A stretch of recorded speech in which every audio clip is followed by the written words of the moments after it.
Toastmaster, fellow Toastmasters and guest, Albert, welcome.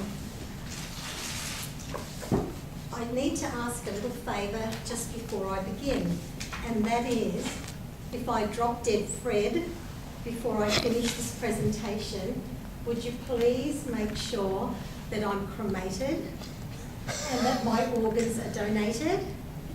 Has anyone seen the movie Drop Dead Fred? You have? Oh, excellent. It's a movie about archetypes, and I come under the heading of carer, Queen Carer, with a capital Q.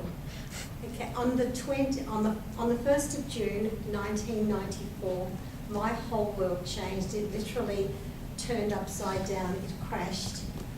I was at home making pancakes with my husband, Ron, and my daughter, who was 13 at the time. Ron wasn't feeling too good. However, he ate the pancakes because I would have killed him if he hadn't, because they were the best. And Amity was home from school, and I don't remember why. Anyway, we were going shopping to Coles supermarket in Ocean Grove afterwards, and he insisted on coming. So off we went. Midstream, he didn't feel well.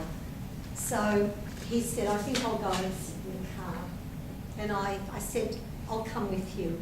And he suggested that I continue shopping with Amity, and he went to the car on his own. A little while later, I overheard a conversation, and I heard someone saying that someone collapsed in the car park. And I just knew in my heart that it was him. He was taken to A&E in Geelong Hospital, where he went into cardiac arrest with me next to him. And as you can imagine, I was absolutely hysterical and screaming out for help. It was a difficult resuscitation and the first of many miracles, because he survived that. He was in hospital for a week for stabilisation, and then he was transferred to the Alfred. And if only he knew, because the options were go by ambulance or go by air, and if he knew that he was going by air, he would have just had another heart seizure and not recovered at all, because that was his greatest fear, was to be up in the air in a helicopter or a plane or whatever. Anyway, he was transferred there, and he was very fortunate to have a quad bypass, and even though it was difficult, he survived and life could go on. So he came home after 7 weeks in hospital, which was wonderful. Anyway, my son and my daughter decided that Ron needed a convalescing gift. So Ed and I went to the local animal shelter and brought home Mac the black cat. Big mistake. Huge, because he ruled the roost. He took over the house. He was an absolute nightmare. We found out that someone from Dak's house owned him, and Dak's house is a little psychiatric unit within the Geelong Hospital. And I think maybe the cat was a bit crazier than the person that owned the cat, because he terrorised my mother. He'd jump on her head when she was sitting on the couch. He'd crawl up the curtains, but Ron adored him, and it was the perfect convalescing gift for him. Ron loved all animals, and that proved to be another miracle in the healing process. I also believe that our children are our greatest, they give us the greatest gifts. I remember one night, Ed, my son, and I were members at the local leisure centre in Splashdown in Newcombe. And we were ready to go to the gym and work out, and Ron decided he had chest pain, which he often did when I was going out. Anyway, Ed whispered in my ear, and he said, "Mum, can you come with me?" So he gently took me aside, and he said, very lovingly, he said, "What's the worst thing that can happen to Dad when you're not here? Guarding him." I thought, guarding him?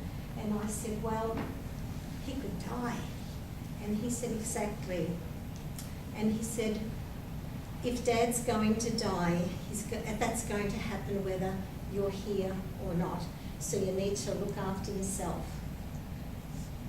Profound wisdom from a 17-year-old. So off we went to the gym, and Ron was fine. 4 years later, on the 29th of July, 1998, Ron had a donor heart. He had a heterotopic, which is a piggyback. He was so weak that he had to have a donor heart grafted onto his native heart. The recovery was very long. He had a stroke during that time, and we called him the Bionic Man because he was so strong and he had such a wonderful faith and a great optimism. And he was the celebrity in the hospital, which he absolutely adored. Well, probably because he couldn't get up to much mischief because he was too weak. However, in saying that, he was found one day on the floor with a nurse. The nurse was on the floor, he was on top of her, and they were giggling like children. And everyone came running up and said, "What are you doing?" And he said, "It's not what you think, you know." And he couldn't wait to tell me. He was so excited by this. Anyway, I also did lots of Reiki and massage on the nurses and on Ron, and they always knew when I was around because they could smell the beautiful oils. And I also did lots of work on them because they were just wonderful, and we're very, very grateful. There was a very significant time for me because I never entertained the thought that he wouldn't survive. And we lived in the wetland, or adjoining the wetlands, and I remember one Saturday morning, it was a beautiful sunny morning, and I needed strength. I was overwhelmed with emotions and everything, and there was a family of eagles that lived nearby. And I went out with the dogs, and I just put out my hands like this, and I closed my eyes and I meditated, and I asked that the father eagle come and fly with me and give me strength. And as I closed my eyes, I could feel the presence of the eagle. And when I opened my eyes, the eagle was flying overhead. And closer and closer, and I almost could touch him. And we became one mind being at that stage. That was another beautiful miracle. There were so many synchronicities, so many miracles. And we nicknamed him the Bionic Man. But sadly, the Bionic Man, he died on the 25th of November, 2010. Now, Ed, Amity and I are organ donors. And we would like to acknowledge the generosity of the grieving family because it gave Ron quality of life. And for me, the journey of life has many challenges, but they are gifts and opportunities to grow in wisdom and inner strength. But the most important lesson for me was to care for and honour myself, because in doing so, I can give that to my children, to my family, to my friends, and to anyone that I come into contact with. And I'd like to leave you with just a little verse from Flavia. She is a wonderful author. Some people come into our lives and quickly go.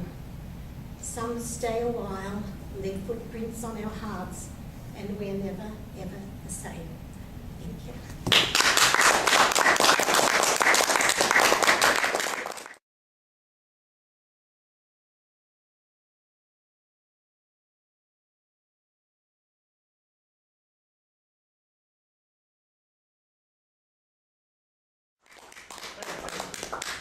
That's nice little joke there, Bill. I love that. I love that. I'm going to pass that one on. Thank you. Thank you so much for giving us an icebreaker and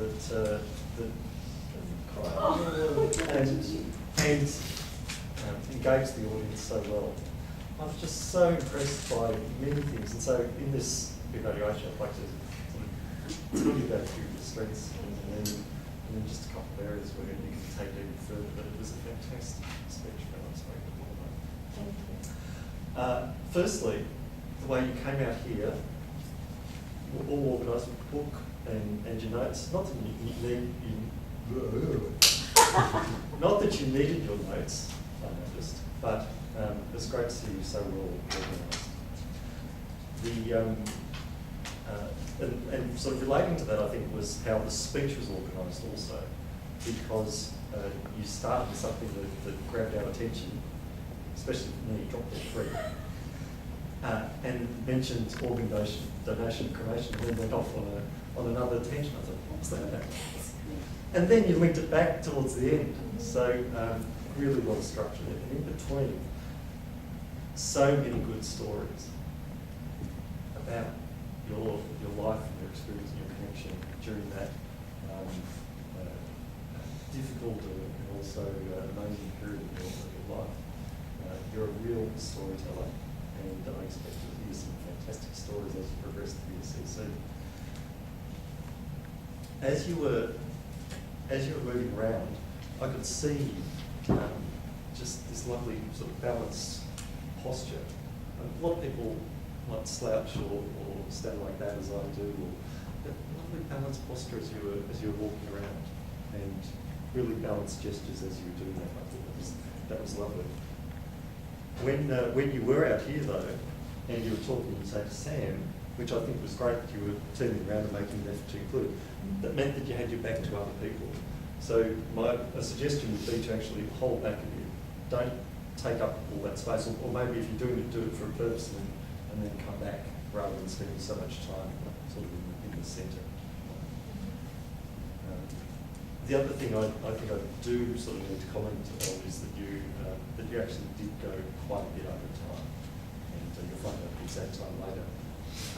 So just my advice, and this is something that I was doing years ago when I was speaking, practice the time. That's really all it takes.